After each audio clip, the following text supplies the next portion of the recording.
This is the Morning Swim Show for Friday, August 19th, 2011. I'm your host, Jeff Cummings.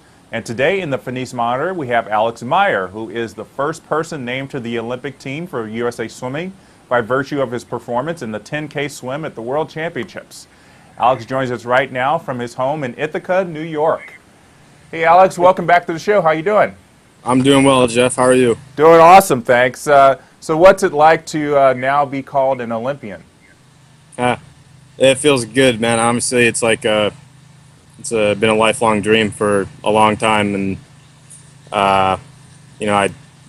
it's still a year away, so it's a little hard for it to kind of sink in right now. But obviously, really excited. Feels like a huge weight has been lifted, so I'm just going to take a short little break from training here and just look forward to the next year ahead.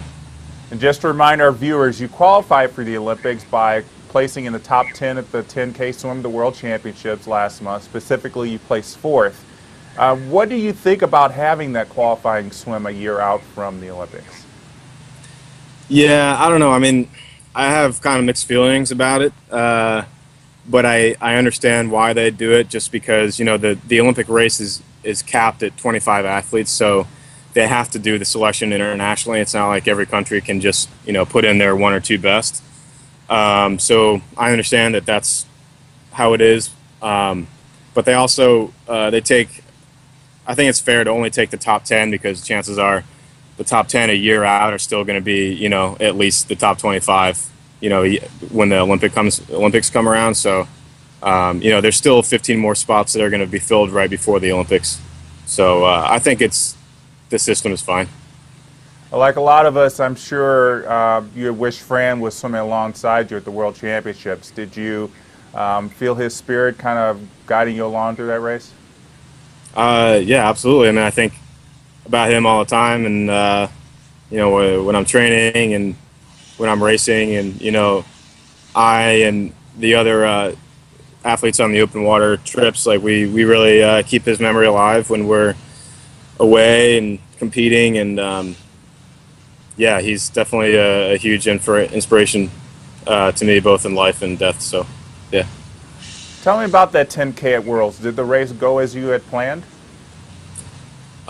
See, the thing about open water, you can make a race plan, but it's not like in the pool where you can just dive in and execute that plan. Like, sometimes you need to be prepared to just throw that out the window completely and do something that you didn't really expect to do. So the race sometimes dictates how you have to race.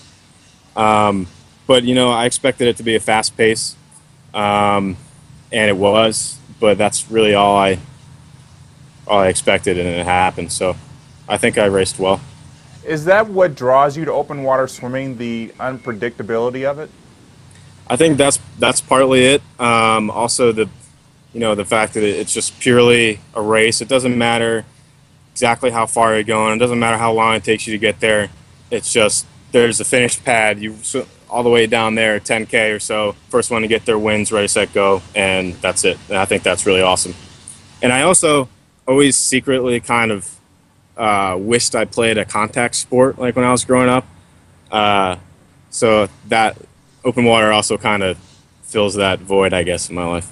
Yeah, I guess you could throw a couple elbows as long as you don't get caught, though. I mean, I don't really do that stuff, but just having like everyone, like the guy you're racing is like literally right next to you. He's not, you know, 5-6 feet over in another lane and stuff like that. So it's a much more, I guess, intimate racing kind of setting. Like everyone's right there. You're right in the moment. So. Right. Now, a lot of the talk about that open water venue at the World Championships was that the water was too warm. Was that your assessment as well? For the 10K, it was fine. It was kind of pushing it, but we had, I think it was 3 days later was the 25K, and we had 3 really hot days, and FINA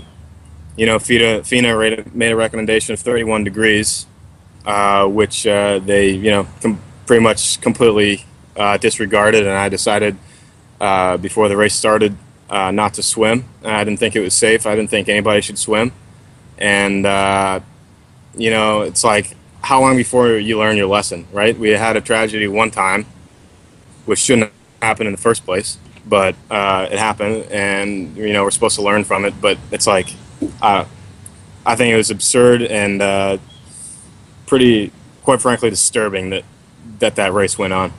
If you had the opportunity to talk to FINA directly, what recommendation would you give in terms of maximum water temperature? I mean, I would first recommend that they stick to their own suggestions or recommendations, and they say, well, it's not a rule, which is true. It's not a rule. It's a recommendation, but it's your own recommendation. I don't know. Well, you went to the 10K open water test event in London just last week, where it was the exact opposite, where a lot of people were saying the water was too cold. What do you agree with that? Was it too cold? Was it just right? No, it wasn't too cold. I think I had a little bit of a hard time with it because for the past month I've been preparing, at least for like the month leading up to Shanghai, I was preparing to swim in really warm water, and a lot of those guys, kind of including myself, have been doing the same thing and also not really training as much as we were before Shanghai. So I think the combination of those two things made it hard for some people. But I mean, you just need to, do a lot of cold water swimming and you'll be fine. I mean, it was like 67 degrees. That's plenty warm. What did you think of the race course? It was nice. It's 6 laps. Like the standard for a 10K is usually 4 2.5K loops. So this is six loops and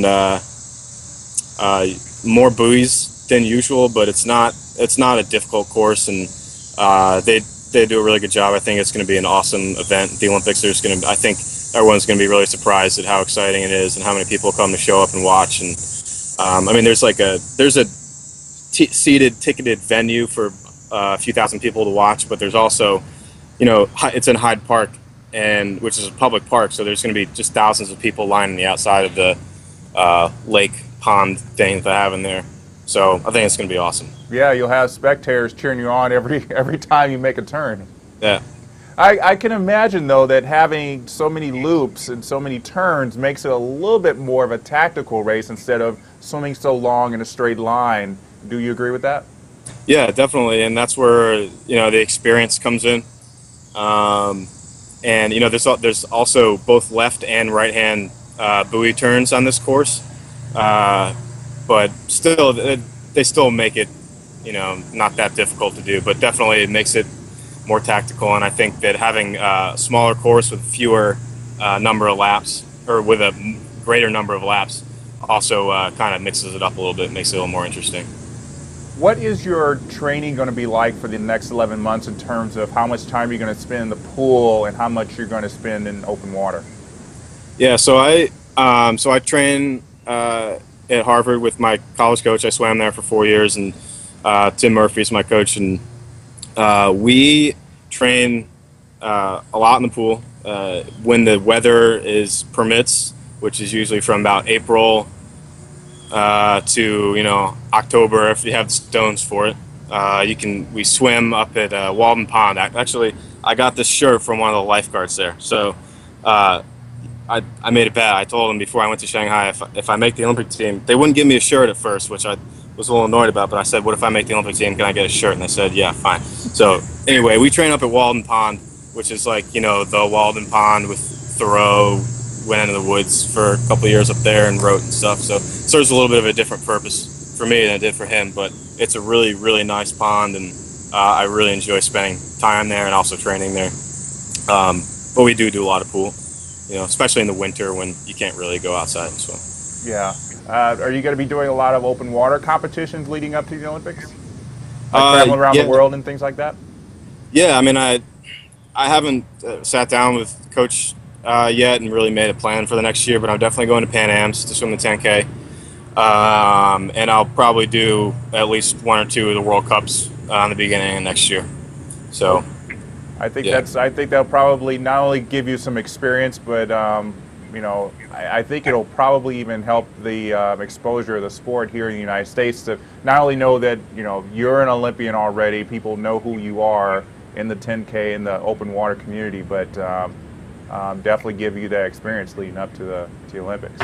Yeah, and you definitely need to like stay in the groove too and keep racing. Like if I go too much time without doing a race, you just kind of get out of it a little bit. So you need to keep that pretty regular. So I plan to do that. Well, good. We'll definitely be keeping track of you. Alex, thanks so much for joining us today. Congratulations on Thank you. making the Olympic team. Thanks. All right, that's Alex Meyer joining us in the Finis Monitor from his home in Ithaca. And that's it for today's show. And we want to kind of amend Peter's sign-off today for open water swimmers. Keep your head up at the finish.